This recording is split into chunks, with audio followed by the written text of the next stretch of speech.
Hey guys, how you all doing? It's Dr. Steve, and it's time for Executive Zen, the show that helps you lead consciously and profit responsibly. And as you can see, I'm joined by actually a couple of great guests. One of whom is present right here on the couch with me. Hey, Woody. Woody wants to say hello to you all, and it's such a pleasure to have a live being right here on the couch with me, and another amazing live being who's going to be joining us remotely in just a moment. But as you know, the show, which is now about 6 months in, is about leading consciously and profiting responsibly. And my charge in regard to doing this show is giving you guys a way of looking at leadership, a way of looking at just how you live and conduct your life that provides for the greatest impact for yourself, for the world around you, and creates that pebble in the pond that we all talk about that sends out ripples of goodwill and positive energy. So that's our purpose in being here. And as I said, we've been doing this for about 6 months, and we've had some remarkable guests, and today's no different. I'm going to be introducing you to Deborah Knight in a couple of minutes. Partly, I'm just waiting for Woody to stop scratching the couch. And Woody, lay down, buddy. Yeah, see, he's got one of these, like, he's got to scratch himself into place. But I'm so glad to be here with you all. Okay, so the topic for today's conversation is about mastering manifestation. In the personal development world, we use the word manifestation as in being able to create the life of your dreams, to create what you want, to be able to use your mind to have an impact on your outcomes. And the person I'll be introducing to you momentarily is an expert in that area. And you've all heard of things like the law of attraction. So Woody, now, there. The law of attraction and the power of positive thinking, and all sorts of other ways that we understand that our minds have an impact on our world. And there is a wide variance in terms of people's acceptance of this idea, which tickles me, makes me really happy, because you could be an out-and-out skeptic, a cynic. You could think of this as a complete hogwash, or you could be somebody who embraces it warmly and lovingly, and you still belong in this conversation, because we've got so much to talk about here, and to raise questions about what is our responsibility in terms of how we think. I know in my life there have been times when I overcame some kind of like really big mental block. Maybe it was fear, or it was some way in which I felt stuck, and then I overcame it in some way. And after overcoming it, found that it almost seemed as if the universe became instantly magical. It almost seemed like suddenly doors were opening that I couldn't possibly have opened any other way. So I tend to be on the skeptical, cynical side of life. I'm a pragmatist. I don't like to talk about things in a very new agey way. I like proof and evidence of things, and certainly the law of attraction is not something that is 100% evidence based. In other words, I can't prove to you that it works every time, or why it goes sometimes and not others. Those will be topics of conversation for today, I think. But I can tell you that weird stuff has happened in my life, and that I'm delighted and tickled by some of the ways in which the universe seems to cooperate with a particular kind of mindset. And I'll tell you one quick story as an example of that before I introduce my guest. This is one of my favorite stories. It's in my book, my first book, on hypnosis, and it goes back to the days when I decided to sell my chiropractic practice. And it was a very difficult decision to make, because I was a successful doctor for a lot of years, and I had every reason to keep doing it from the perspective of finances, from the perspective of contribution, and it just seemed stupid to let go of years upon years of education to jump into the void, not know what I was going to do. And yet it felt obligatory, like I had to do it. I got to the point where there was no choice but to say it's time to move on, because something in my heart said it's time to move on.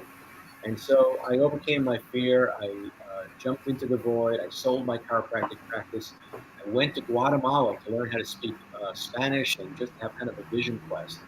And before going to Guatemala, I had I came across a book. The book was called How to Win by Quitting. It actually gave me a lot of insight into that process, and how to be courageous enough to go somewhere that had no defined outcome, and I did it, right?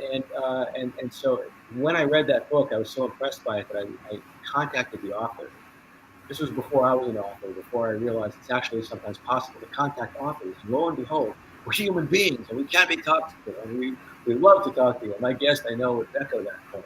Uh, so anyway, you know what I'm going to do before Deborah, I don't usually do this, but I hate to have you not be part of this conversation. So I'll keep telling the story, but do you mind if I at least let you in here and I'll still officially introduce you later?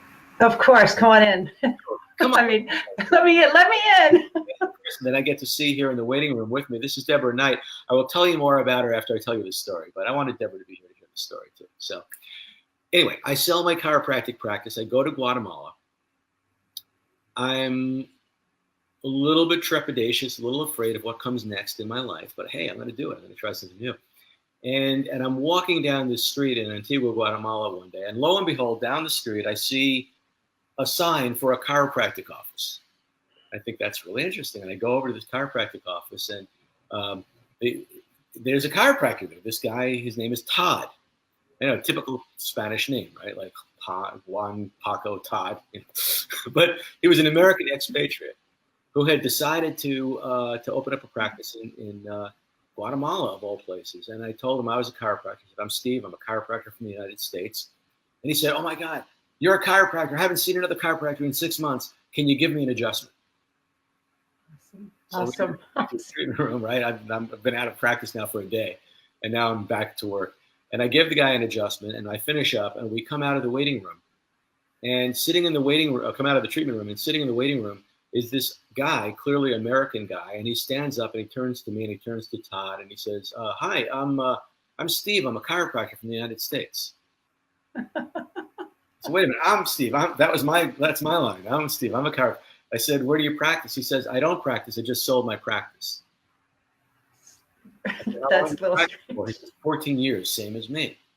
Wow. So we decided we're going to go out to lunch and figure all this mystery out. We go out on the street. We open up our backpack to take out a hat. We both take out the same hat. Oh, my gosh. It says Vermont on it, which is the state that I'm from. And so we end up going to his room to get his money so we can go out to lunch. And sitting on the shelf in his room on his dresser is the book How to Win by Quitting.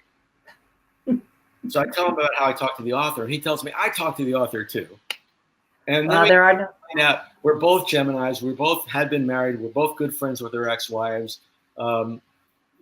It just goes. We had both been members of a men's group, sort of a consciousness-raising men's group together, and we end up running into each other multiple times throughout Guatemala after we part company. And then in another country, again, in El Salvador, we run into each other. And this whole thing keeps happening. And I'm just giving you the thumbnail of this, so you'll go buy the book and read more of it because it's a crazy story. And then when I get back to the United States, I'm talking to the guy who bought my chiropractic practice, telling him that I'm about to take another trip because at that point, I'm a private pilot. I have an airplane. So I'm going to be flying across the country, and my first stop is going to go see this guy, Steve, who I've, developed this bizarre, synchronistic relationship with. And I say, yeah, my first stop is in Montana. And he says, oh, I used to live in Montana. This is my practice. I said, oh, well, I'm going to Bozeman. He goes, I used to live in Bozeman. I said, oh, I'm going to see my friend. He's a chiropractor there. His name is Steve Forte. And the guy who bought my practice says, he was my chiropractor. That's bizarre. My friend bought his practice. That's bizarre. But not really. Crazy stuff. So, okay, I've had stuff like that happen in my life. I just had another one recently, right at the Habitude Warrior Conference, where I was rooming with a guy named Steve, and we were both named Steve, and we both had fathers, Jerry and Lenny, who were both going for heart surgery the next morning and got out of surgery at the same time the next morning with equally positive results, thankfully. Yeah, synchronicities. So anyway, I say all that because I think the universe does work in mysterious ways. Mm-hmm. And although I'm not, spending a lot of my time teaching the law of attraction, I do respect people who do, and I do respect that there's something to be said about this. And just from a pure state of wonder, I want to get it from the horse's mouth. So, having said all that, this lovely woman sitting next to me is Deborah Knight.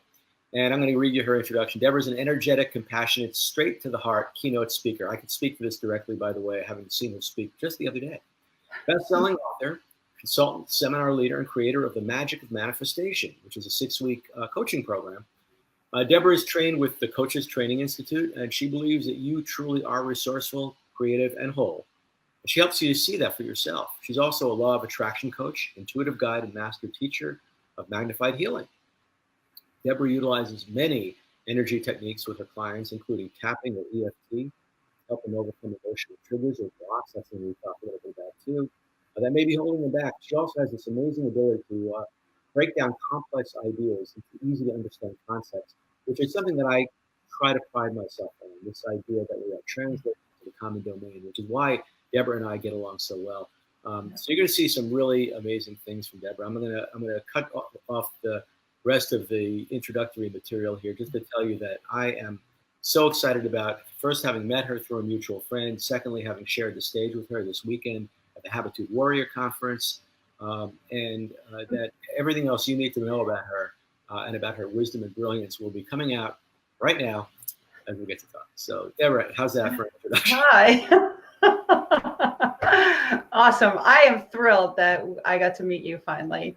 And it was short, though. It was like we had that, what was it, a Facebook or text connection that you two have to meet. And then before we know it, we're in the same conference together and sharing a stage and having laughs and other things like hypnotism. Well, we have to talk about that. Talk about that. We could, well, yeah. I'm good with like jumping into some of that first if you want. It's really fun. Yes. May I set the stage? Absolutely. Okay, I'm just playing with my angles here. Okay. So Deborah was one of the volunteers for my hypnosis show. I do a hypnosis show as part of my my corporate keynotes, and in this particular case, we were doing this thing called the Habitude Warrior Conference. A lot of really great entrepreneurial people and people working in real estate and insurance, and people who really want to use their minds to take their lives to the next level. And so I got to do a hypnosis show there with a message about the power of our minds and our consciousness. And Deborah came up to be hypnotized, and she got hypnotized like big time. And did. And it was super fun. In fact, one of the other people up there was our mutual friend Matt Schaefer, and Matt and Deborah were both hypnotized, sitting side by side, and they thought they were watching a romantic movie, cuddling with each other.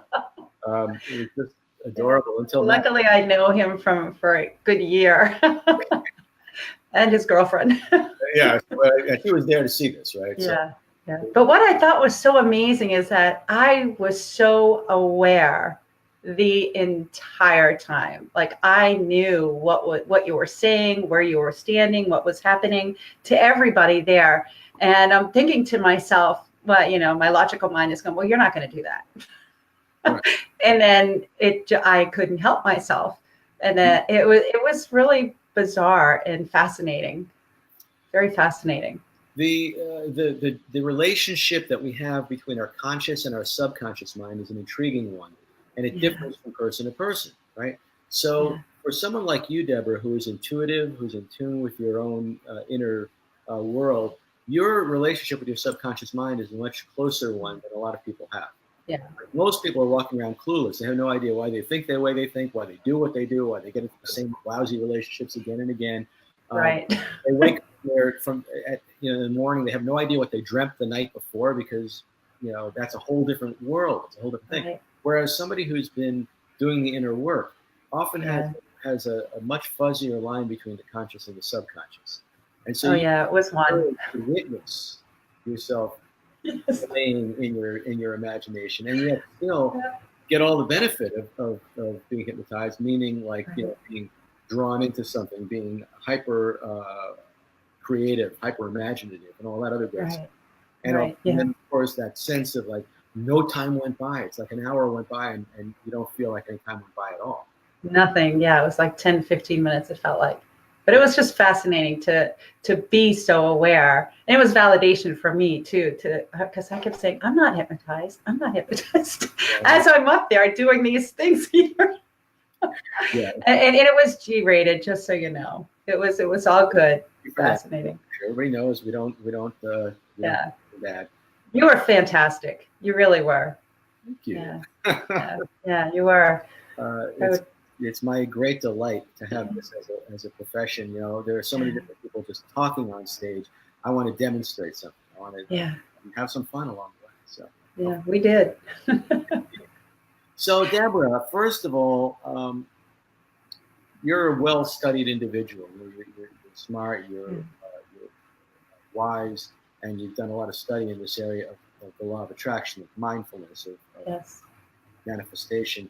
And I think that a lot of people are dubious. Yeah. Manifestation. Just the very word sometimes conjures up like, you know, it's like a hippie word. Right, right. Yeah. What does that even mean? Yeah, what does it even mean? But like, I'm prefacing this because you and I are not, like, I'm talking to you like as a peer, as another pragmatic, intelligent person who with her feet firmly on the ground here in the real world. So I'm not talking, I think of it as being like totally weird and woo-woo. People that any of my audience members, I believe, would relate to. But there's something here. So let's talk about it. Absolutely. Yeah, I think that's one of the things that we got along so well about is that we're not in the woo-woo world, but we can go there. You know, we can definitely go there. I do, but it's not where I live. I live here. So that's why I think I can resonate so well with so many different people, is that to help them understand and bringing the science into it too. You know, and then you and I talked a little bit about that as well. That there is a science. These are laws that cannot be changed, and that they're not laws that a group of people got together and voted on. You know, these are the laws of the universe. It's just the way it works, the way the energy flows and flows from us, you know, around us, through us. And once you can tap into that, yeah, it is magical. It really is.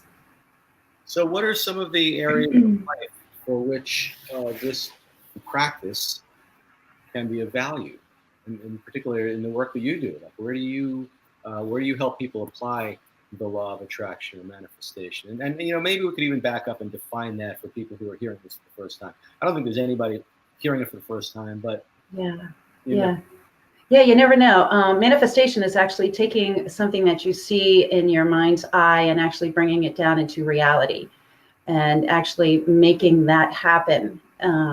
And law of attraction, and it's kind of funny. I've progressed so much in it, and now I understand that it really isn't. You're not attracting anything to you; it's who you're being, and that is attract. So it's who you're emerging as, your true self. That is, and then things just come to you. But it's not you attracting anything. It's you really going in and being who you're supposed to be, and then things just naturally come your way.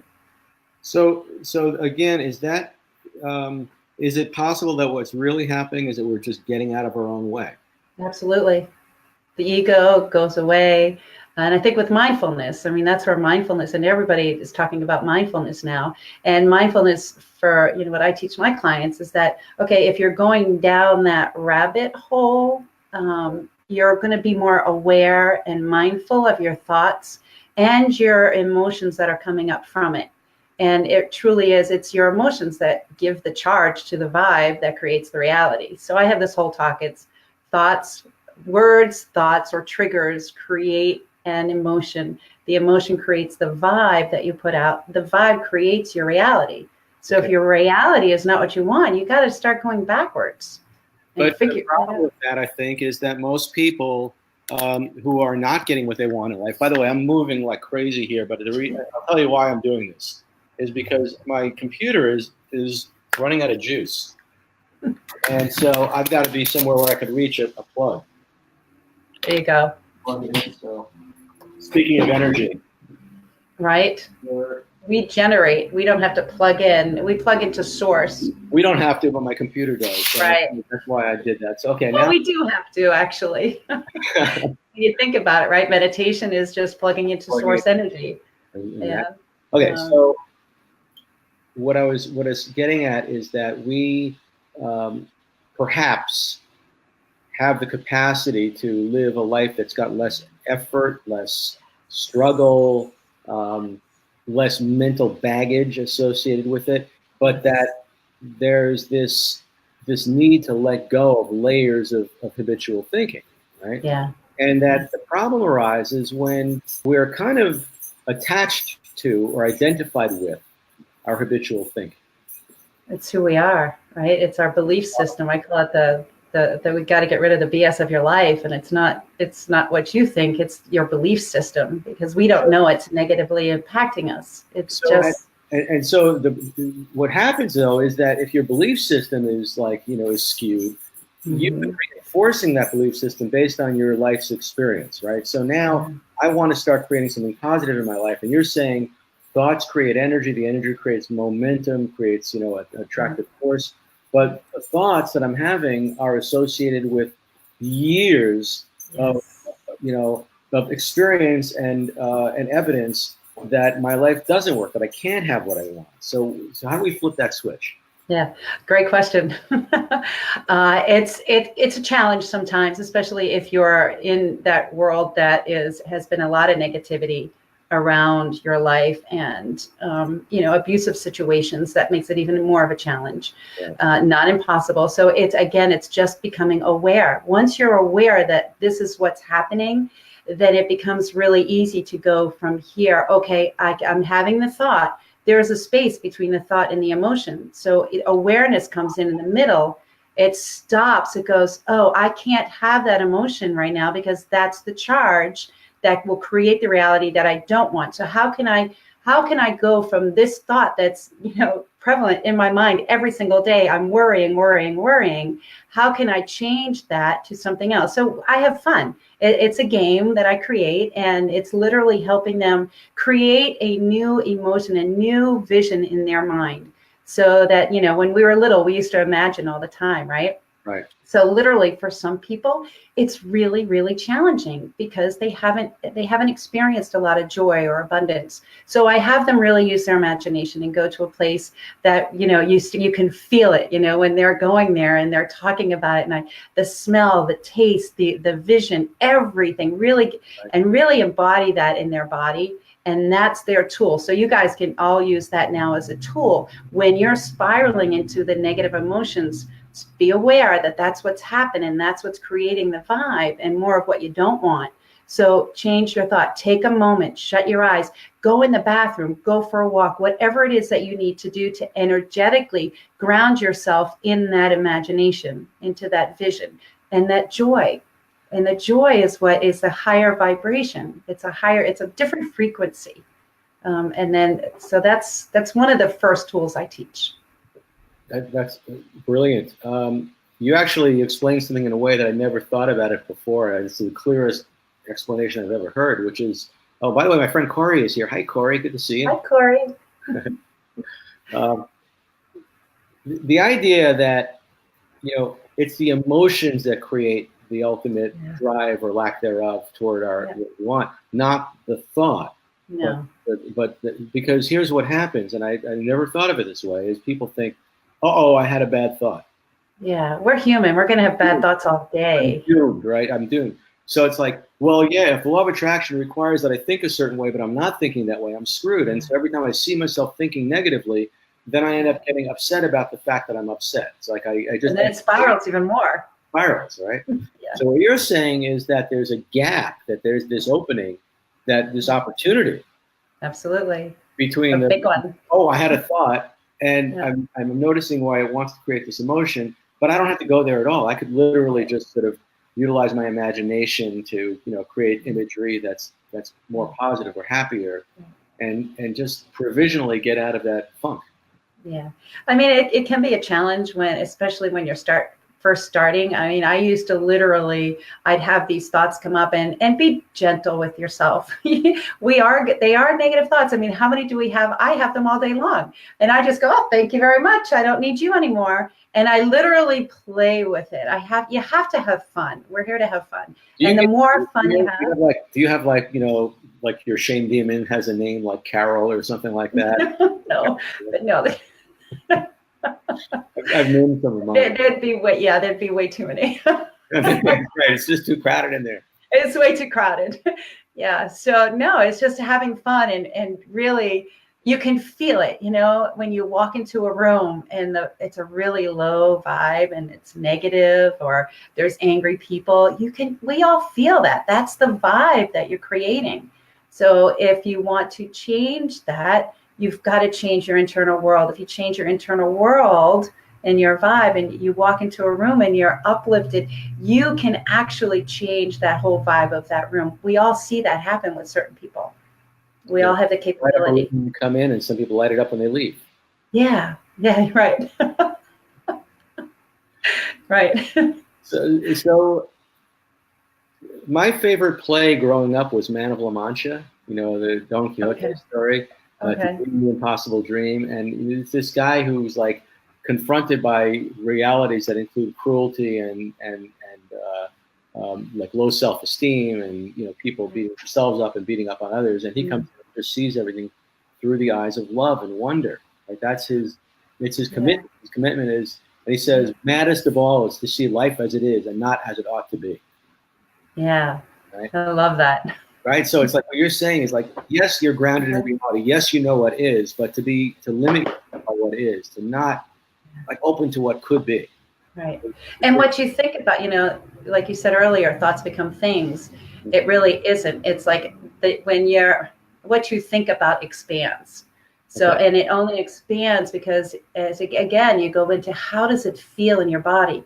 When you're feeling those negative things come up, we all want to get constricted and it's heavy and, it brings us down. And when it's joyful and light, we expand. So that's the frequencies that you're tapping into. And you tap into the right frequency, you match the frequency of your desires. You can't help but get that desire.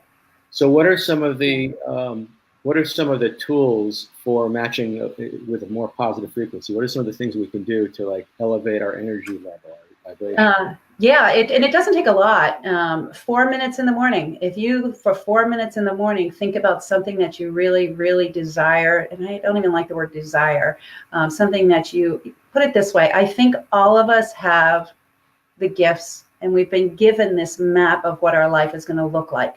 We've been given that at birth. And we've been imagining it, our entire lives. So if you are thinking about it and imagining it and wanting it and desiring it and seeing it, it's already yours. We just have to get out of the way. Because think about that for a minute. You're thinking about things that you want in your life. I'm thinking the person next to us, it's not all the same. So there's a wonderful world of abundance that we can each tap into. And so if you just take 4 minutes in the morning, literally, and this is where a lot of people fail, it's the consistency. How hard is it to take 4 minutes in the morning and just really embody that vision that you want in your life, and make it simple to start. Have it something simple. I mean, I usually start mine out with, think of something that you don't normally see, even if it's like a blue car or a red balloon or a yellow rose, whatever it is, an object that's easy but not normal in your everyday life. And just every morning, think about that like it's here. Have gratitude. Gratitude is the biggest elevator of tapping into that high vibe. And if you do that for 4 minutes, smelling it, seeing it, and grateful, just full of joy for it, and then go about your day. That is the first step. First of all, hi, Pamela Ann Lambert from Scotland is here with us, and she's echoing her agreement with what you're saying. Hi, Pamela. Thanks for sharing that. Yeah, so gratitude. I was getting ready to bring that part up. Yeah. And I think, there's always nuances to everything we talk about, right? Yeah. On the one hand, somebody could say, well, I keep on thinking about what I want, but I never get it. Oh, well. But what's that? Like, When you're wanting, the universe is going to continue to have you wanting. Okay. So it literally is, you have to be grateful for what you already have. When you're grateful for what is around you already and the things that are in your life, then the universe is going to give you more things to be grateful for. When there's need, want, and that's why I don't like to use desire. When you're wanting and needing something, the universe is going to continue to give you that feeling of need and want. And so this quality of experience during that 4 minute period where, part of it's, I'm grateful for all the wonderful things that I already have in my life, right? I'm grateful for Woody. I'm grateful that I've got a beautiful home. I'm grateful that I get to talk to awesome people like you. And, this kind of stuff, like that keeps me going. That's not attracting something new. That's just, me, being grateful for what is. And I think that's important. But if I'm not mistaken, I think what I'm hearing is that if I've got a vision for something that I want in the future, that, like you said, by bringing it into reality in my imagination, that I already sort of have it in a way, right? Yes. And so I can already be grateful for the thing I don't yet have in physical reality, because I could squeeze all kinds of juice out of just the picture, right? It's like, I might go and spend a month in Sicily this this winter, and if I do that'd be great. But I'm not sitting around like hoping that I finally feel good in Sicily. Instead, I'm like picturing it, and I'm already kind of in Sicily. I'm already kind of enjoying the experience, grateful for the experience before it happens. Absolutely. Well, think about that for a minute. So pro athletes do this all the time. They envision them at the finish line or with the ring on their hand. That's how it works. You just every day you envision this, and they've done studies where they have one group of people work out and one group of people are just, I'm envisioning that I'm losing this weight. I'm envisioning this happening. And the people who do the visualization every day, almost 90 to 95%, it happens for them.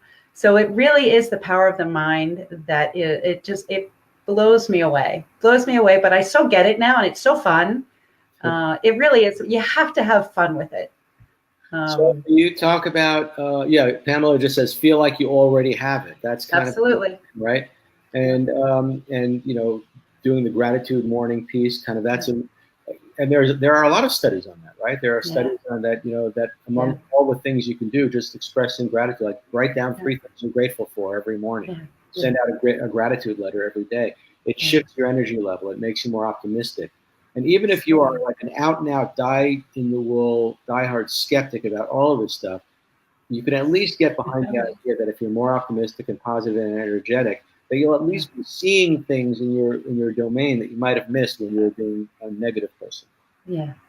It works. There's, like I said before, it's a universal law. You can't, whatever you're thinking about and having the emotion about, it will show up in your life. And that's why the visualizations are so important, because you have to fully embody it. But what happens a lot of times, is they'll have this thought, and they'll get into the emotion and the visualization, and their very next thought is, yeah, right. Mm-hmm. It's yeah, right. And those are the belief systems that I really work on with my clients to get rid of. And because when you say that, your mind is going to go to work. So your mind is a computer. It's constantly working. It's going to prove that you're right. When you have that, because that other emotion that comes up of you're right, I'm not, whatever that is for you, you're not worthy enough, you're not smart enough, whatever that is for you is going to come up, and your mind is going to prove that. And so again, it's the universe pulling that towards you. And that's why it's so important when you start going down that rabbit hole of stopping, and don't let that come, because you're going to be more aware now. You're going to be aware every day that emotion, yeah, right. And you'll start to laugh at it. And then you'll kick it away and say, no, not today. Thank you very much. And literally play with this. Have conversations. There's that idea that it's not the thought, it's your relationship to the thought. Yes. Right. It's like, like you said, you have thoughts all day long. I have thoughts all day long. But if I can change my relationship with them, and to a certain extent, even with the emotions, because if you can eventually, if you can sit in the presence of what you might call an unpleasant emotion, but just see it at the level of sensation alone, just like, oh, I feel it here, I feel it there. And then you don't give it the weight, you don't give it the power to generate the next set of thoughts. Right. Yeah, they'll say that a lot. You hear that a lot if you're going into that, if you're having a negative thought or a negative emotion, to try to push it away. And that's actually the worst thing you can do. You have to go through it, process it, and then come to the other side. Only when you get to the other side can you really, truly let it go. I'm glad you brought that up. I think we're all afraid of our emotions. We're afraid to feel what we feel. And so when the feeling arises, the next thought behind that feeling is one that does us no favors. It's like what the Buddhists call the second arrow. You heard that one? The second arrow. It's a really cool idea. It's like, if you shoot me with an arrow, that hurts, right? Yeah. But if I take the arrow out and then shoot myself with it, then that's just plain stupid. But that's what we do all the time. It's like all day long. I'm angry about being angry. I can't believe I'm angry again. Right. How do we notice that there's this mechanism in play, right? That something happened. It caused some, like I had a fleeting thought that was disquieting. I feel disquieted by it. But instead of being like, I can't believe I had a disquieting thought, and what's the matter with me? When's my head ever going to get straight? And then going down the rabbit hole to be able to say, there's that thought. How interesting. Yeah, it's just having compassion. And again, it goes back to mindfulness and awareness. Awareness that you know what is happening. Awareness that, okay, this is the normal behavior for me. And sometimes it's like the default. So a lot of times we'll have a default behavior. So how I explain that is that there's a toboggan path in our brain, and that's our default. And that's where we go. That, when something happens, especially, so we're mindful and aware, but then a life situation may take us over. Right. And when that happens, our mindfulness and awareness, we may get stressed out, or something tragic may happen, and all that goes out, and then we're just trying to function and survive. When that happens, that's when you go into your default systems. And so your default, it will go down that toboggan wheel, right? A toboggan path. And you're like, damn. And then, so you'll be doing this process for a while. Life happens and you start to do this and you're like, oh, that's why most people give up at that point, saying this stuff doesn't work. Okay. And this is really important to understand, that it does work. Here's what's happening. As you're being mindful and aware, you are developing another toboggan path. It takes a long time. You're from Vermont, you get it. It takes, how many times do you have to go down the hill before that pathway is easy to go down, right? So it's this new. What's that? Well, you want to finally get there. Oh, it's like this new path. It takes a while. You've had maybe 20, 30, 40, 50 years of this predominant thought. So that pathway is really deep. And once you start to change it, the new pathway takes a little bit longer, but just stay with it, guys, stay with it. And eventually that's going to be the predominant thought, and the old one goes away. The default is now your new one. And that's what I've seen happen for myself many times, because the default thought doesn't come up anymore. And it's just consistency, really staying with it over and over and over again. Forgiveness. Yeah. Thinking about this idea that, because as I said, I'm a pragmatist, I'm a pretty rational kind of guy, right? And so in the same way that sometimes if you say affirmation, the affirmation violates your existing belief system, and so it sounds wrong. Yeah. So the part of you says, no, that's not true. It's like, I say I'm good enough, I'm smart enough, and doggone it, people like me, and then the other part says bullshit. Yeah, I don't use the I am affirmations. I like questions. I teach to use, instead of I am, use I'm in the process of. Okay. Because think about that. It even feels better in the body. So it's like I am, I don't know what somebody might say, I am wealthy. And their body is, and that immediate thought comes up and says, again, yeah, right. Who are you kidding? And your body constricts. But if you say, I'm in the process of nothing, it's neutral. Because our brains are always the reality of the moment. Yeah. It's like and I think that's where the imagination piece comes in too. If you say to somebody, we're just playing a game, right? Like I'm a hypnotist, right? I know that the things that I had you do, all the ridiculous, silly things I had you do, were just a game. They weren't true in the traditional sense, but they became true for your experience in the moment because you gave yourself over to the game. Right. I allowed. Yeah. Exactly. Yeah. It's so cool. So what are some of the things that, how has your life changed since you learned this stuff? Oh gosh. First and foremost, it's how I feel. Okay. I'm so much more grounded. There's an inner peace inside of me. And it's like all the trauma that has happened in my lifetime no longer define who I am. It's a new story. That it's not my story to tell anymore, almost. And this is all through this work. I truly believe that in order for this to work really well, it comes back to self-acceptance and self-love, because that's where the magic is. And once you figure that out for yourself and do that work, then the manifesting is so much easier, because you don't have those voices. Yeah. So it really, that's where I start. That's, like, you got to love. And what does love in yourself mean? It really is just getting to know yourself and accepting who you are. Do you feel like it gives you a better understanding of what you really want? Like Absolutely. Clarity and focus. You know what it did? It's bringing to life the dream and the gift that has always been inside me. Ooh. Say more. So it's allowing it to emerge. We all, when we're little kids, we dream about things we want to do when we're an adult, right? And sometimes, what was it for you? What did you dream about? It's funny because when I was a kid, I think there was a big part of me that wanted to be an entertainer.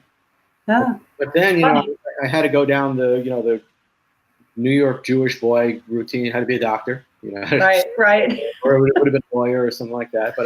But I always, like, my personality was always like, I'm an entertainer, right? So you sure are. So now my life is kind of a conglomerate of a lot of things, because I'm a healer. Yeah.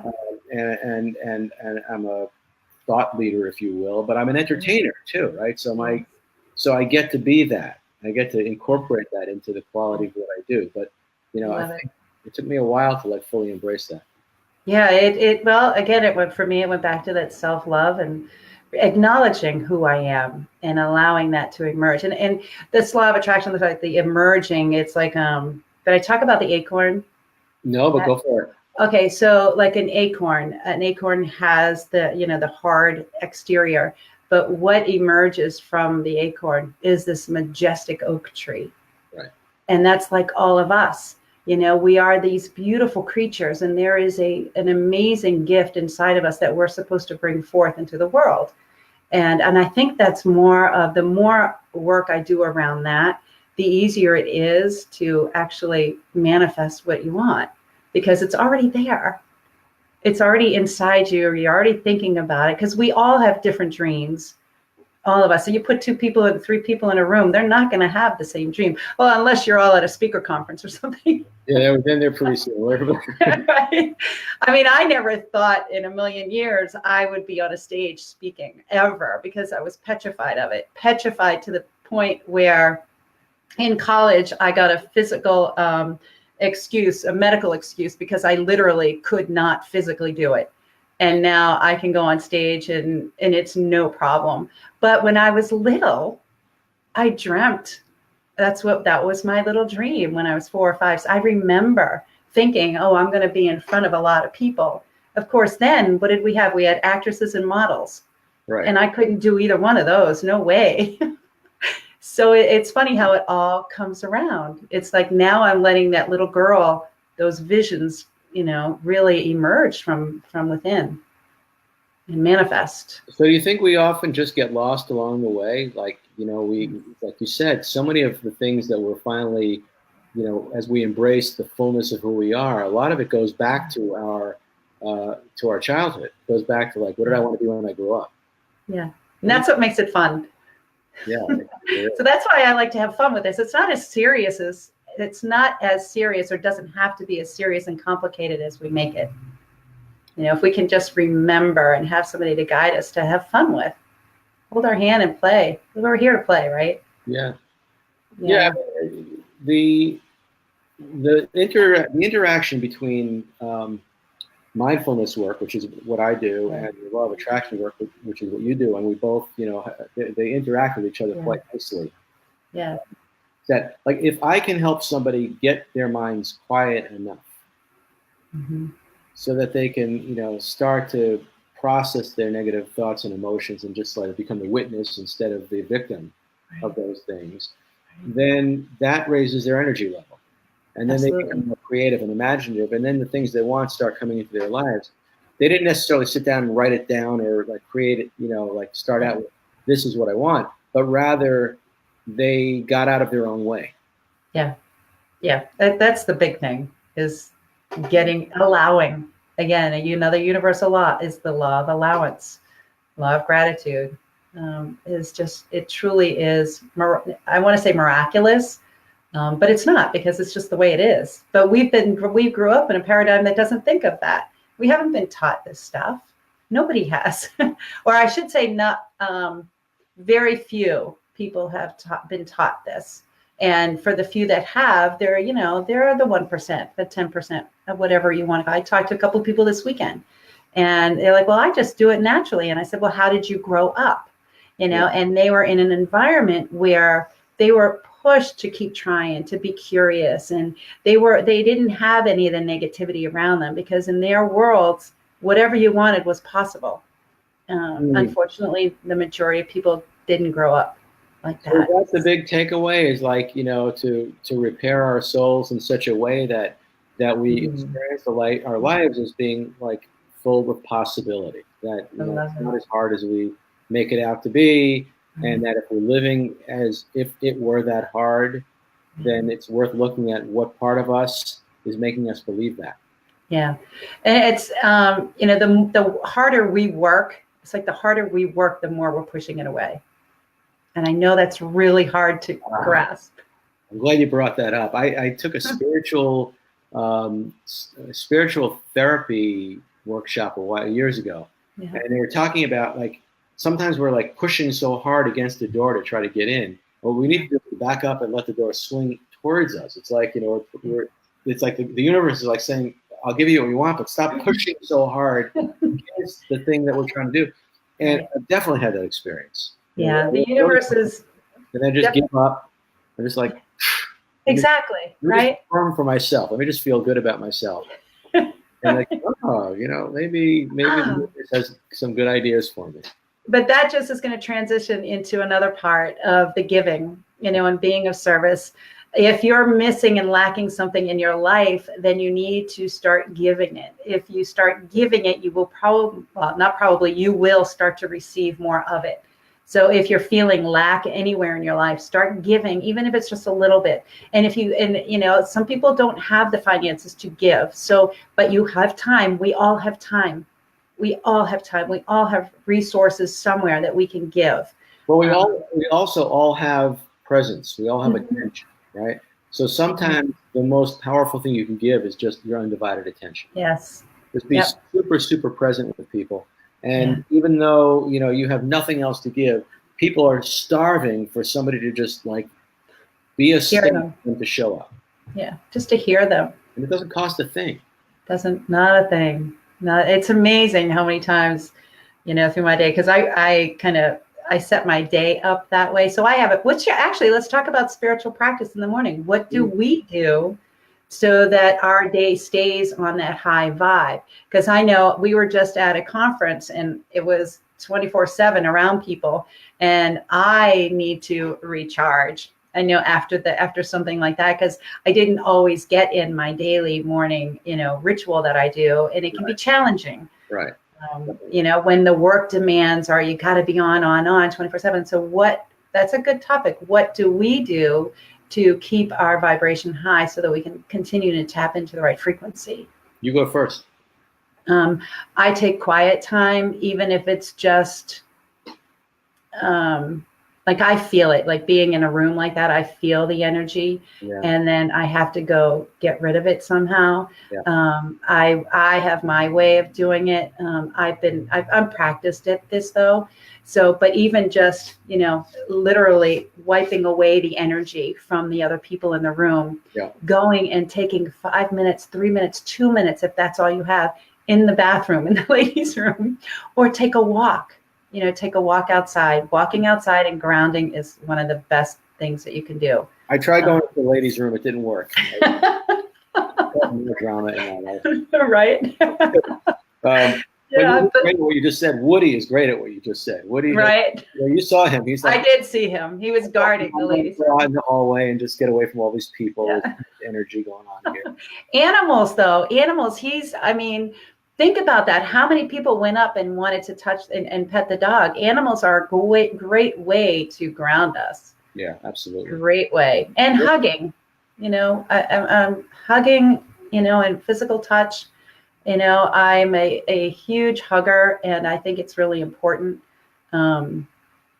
just for me, it does something. It helps me. It helps Do you me. think that we're sort of touch deprived in our society, like a lot Absolutely. more so than any time in history?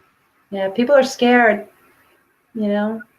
But I see people and they're like, it's the first hug I've had in, months. And I'm like, oh, come here. Let me hug you again. It's so important. Let me read. Okay, so Pamela, I'm trying to say what she says. Shoes of grounding myself outside. But I'm not sure what she means. It might be a misprint, but something about No. Yeah. So shoes off, grounding. Shoes off. Absolutely. Shoes off when grounding outside, because that was one of the things that happened with us. We made shoes that have rubber soles. Yeah. So the energy is not going through us. It's not helping us ground to Mother Earth.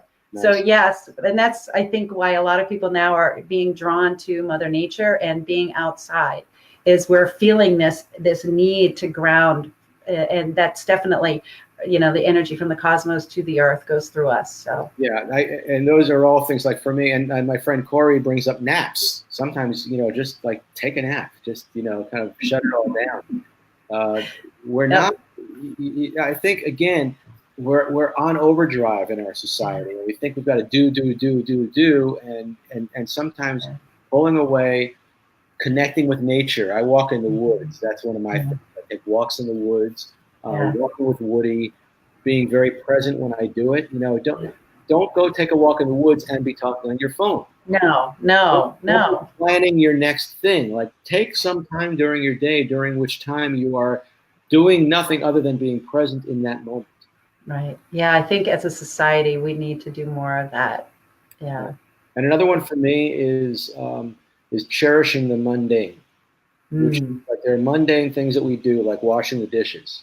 Yeah. Right, that we often relegate to multitasking. I'm going to wash the dishes, but I'm also going to watch TV. I'm going to talk on the phone. I'm going to, like, I've got 10 things going on while I'm doing that one thing. But if I just wash the dishes and I don't have anything else going on while I'm doing it, I'm just like really cherishing each dish. It's beautiful. Yeah, it's powerful stuff. It is being in the moment, no matter what. And, in our day and age, it can be a challenge to shut off the mind, but just try. And meditation. I mean, my big thing is meditation. I definitely meditate. I journal. I have a daily spiritual practice that keeps me grounded. And, it can be journaling is so big. It helps you. So anybody out there that is wondering, okay, what is my gift? What am I supposed to give? The journaling will help you find that for yourself. Just in the act of writing, you start to discover things. Yeah. Yep.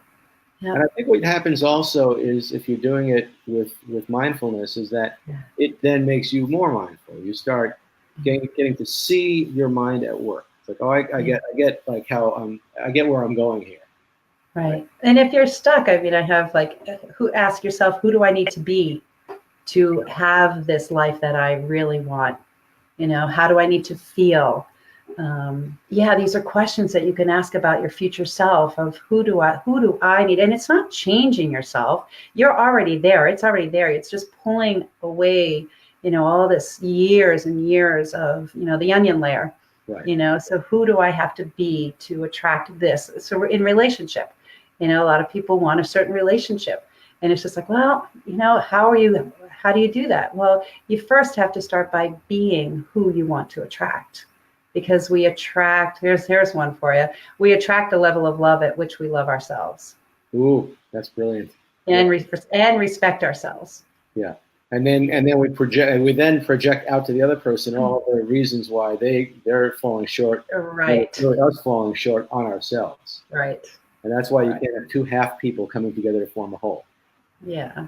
Yeah. So speaking of time, and I want to, first of all, shout out to Pamela Ann again, who said that she's thanking us because she was having a bad day and she's feeling that we've helped her. Oh, yay. That makes me feel good. And that's worth everything. That's one of the things about speaking truth, is that it's really useful for us to do it among others and do it frequently and hear it, because, part of the journey is the way we elevate each other. None of us are always demonstrating the necessary strength to withstand or overcome our own negative patterns. We're all in this together, right? We're all in this together. But if there's somebody else around and you're hearing these words, it can be really powerful. So I could go on for a couple other hours, but we probably are going to have to stop here. So let me do this with you, Deborah. First of all, tell us how people could learn more about you, or perhaps enter your world, or work with you, or benefit from your wisdom. Sure. My website is Coach Deborah Knight, and that's Deborah, DeborahKnight. I'm on Facebook as Coach Deborah Knight as well. My email is Deborah@CoachDeborahKnight.com. And I'm on Where Bliss Lives on Instagram, which is just starting. I'm having fun over there. Nice. That's a new adventure for me. Well, I just know that you're having new adventures, period. What's that? I'm just glad that you're having new adventures. That life Absolutely. Absolutely. Awesome. Yeah, this has been so much fun, Steve. I know. This is awesome. So let me say a few words to the ethos out there, and then you and I are going to reconvene on one more thing before we go. Yeah. So you are watching Executive Zen, the show that supports you, the leader, to lead consciously and profit responsibly. I'm Dr. Steve Taub, and as we wrap up in just a moment, we're going to be leaving you with a few parting words to stimulate your inner Zen for the week. But I do want to invite anybody who's watching this to pop over to this website that we created for a radio show I did not long ago. SteveTaubman.com/Jenny, Jenny. I was on the Jenny McCarthy show, and I gave away part of my book, and I'm just still making the offer. So if you want to get a part of my new book, Buddha in the Trenches, just go to SteveTaubman.com/Jenny and pick it up, right? If you've enjoyed this show, please send your comments to SteveTaubman@gmail.com or chime in right here on Facebook, and we'll definitely get back to you and keep in touch with you. And of course, if you've got a great topic you'd like to suggest for a future show, or a particular guest you'd like me to bring on board, I'd be happy to investigate that and bring you something of value. And of course, if you'd like to learn how to bring me to your company to create a mindful, holistic organization of fearless leaders, SteveTaubman.com. So at this point, what I want to do is wrap up our show with the trio of things we always like to do, which are a metaphor, a quote, and a challenge for the week. And the metaphor that I was thinking about for this week is focus. Focus. Like, imagine you have a pair of binoculars and you want to make sure you see things clearly. You've got to focus them, and you could do the same thing with your vision of your perfect life. Start focusing in on the image of the life you want to live, so that it's not just a general sense, but that there's really some clarity about what you're trying to accomplish. And I've found for myself that's really useful. Okay. The quote is from David McKay, who said, "Your thoughts are the architects of your destiny." Love that. Your thoughts are the architects of your destiny. And per my tradition, I am going to ask Deborah if she'd be willing to share a challenge with you guys for the week.